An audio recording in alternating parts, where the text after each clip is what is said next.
welcome to my channel. Thank you so much for clicking on this video. I am so excited about this video because I'm going to be showing all of the books that I read in November. November was actually one of my most successful months of reading this year. I think all of the books I read, besides one, there was one book I actually DNF'd, but we'll get to that. Besides that one book, I think I actually rated all of the books I read this month 4 stars or more. That's really good, actually. But yeah, let's just get right into it. So the first book I read this month was Caraval by Stephanie Garber, and this is a YA fantasy series. The story focuses on 2 sisters, Scarlett and Donatella, but Scarlett is the main character in the story. Caraval is like basically this magic carnival where the audience participates in the show. It's like a game, and you basically have to look for clues in order to win the game. I loved the world in this book. I loved the like magical, whimsical vibes. The whole thing with Caraval is very cool, so this was a 4 out of 5. The only thing I wasn't really a fan of was the 2 main characters, which was Scarlett and her love interest. I don't know why I didn't really like them. They were kind of plain. Scythe by Neil Shusterman. So this one is actually a YA dystopian sci-fi, I believe. When I started this book, I was in a little bit of a reading slump. I was so excited to read it too because I have heard like such good things about this series, and when I started this book, I struggled. I almost DNF'd this one. Not because it was like bad or anything. I was having such a hard time understanding. I think the first like 30 to 40% of this book is like, it just kind of is explaining the world, and for some reason my brain was like not grasping a lot of it.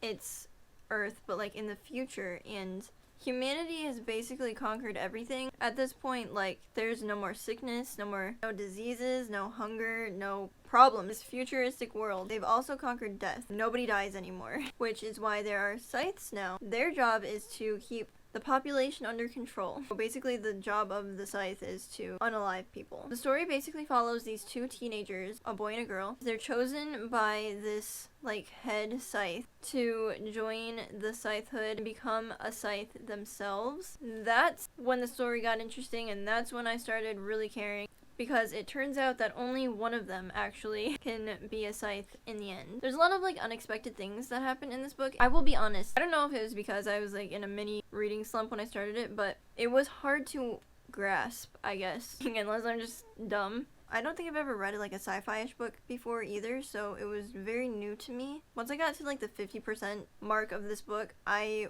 flew through the rest of it. It was so good. Can't wait to read the second one. I rated this also 4 stars. I have a feeling the second one's gonna be even better, so I'm really excited to read it. So after Scythe, I don't know what my problem was, but I was like in a reading slump or something. I tried to read the selection, but ended up DNFing it. I got to page 121, I'm pretty sure. That's like almost halfway. I almost got halfway through this book, and it's not even like a very thick book. But my gosh, was I so bored. Which like hurts me to say because I know it's such a popular series. This is not, I don't think this is a fast-paced book. Like, it was taking so long just to get the storyline going. So after the selection, hair in my mouth. So after the selection, I read Legendary, which is the second book in the Caraval series. Oh my gosh, I loved this one even more than the first one. We're not following Scarlett in this one, we're following Donatella as our main character, the other sister. I love her so much more than Scarlett. Her personality is so much better. Her whole storyline was better. And not that the first one was bad or anything, it's just this one was even better. This is like a 4.5 for me. It was really, really good. I don't want to say too much about it because it is the second one in the series. I don't really want to give too much away because you really need to read the first book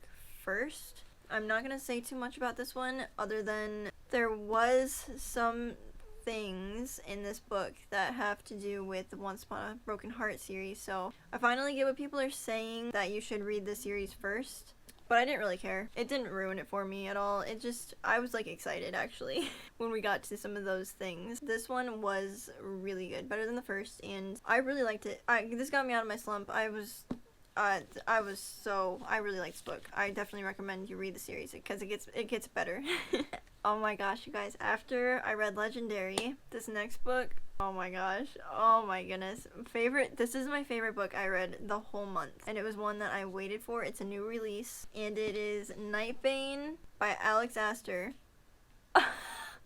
Wow, okay, this book is the second book in the Lightlark series. It is the second book. I don't want to say too much because you need to read the first book to get to this book. I love the first book. I rated the first book, I think, a 4.5. Yeah, like 5's the highest you can rate it, but this one's more than a 5. Yeah, I don't know. This book gave everything. You guys, I can't even put into words how much I love this book. It was everything. There's so many different tropes in this storyline. I love all of them so much. I don't know what Alex puts in her books, but dang.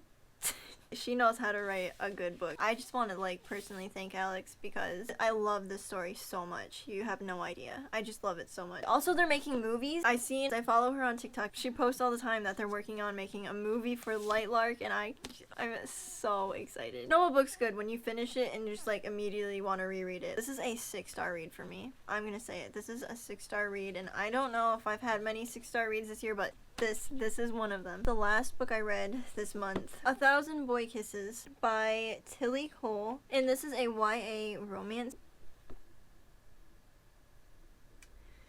Oh my gosh. This book just kind of leaves me speechless because I knew it was a romance, but I did not realize it was going to completely just shatter my heart and soul. Like, was so sad but so beautiful. I loved it. I loved this book. The story is about these childhood best friends to lovers, basically, which is so cute. Oh my gosh, Poppy and Rune's story was, like, it's the kind that gives you butterflies, truly. Even though this is a romance book, and, like, not everyone's into romance. This feels like a book I would recommend to anybody. This book makes me think differently about life. That is not something I expected when I started it. You will cry. Probably. I cried. The interesting thing is I love this book for the messages it gives, and that's just not what I expected out of this book. I love it so much. This is 5 stars for me. I want everyone to read this book because it, like, opens up a whole new perspective of life. This one was so good. That's basically how I ended off the month, with a sad book that left my soul shattered in 1,000 little pieces. It was a very successful month. Thank you guys so much for watching this video. I will see you in the next one.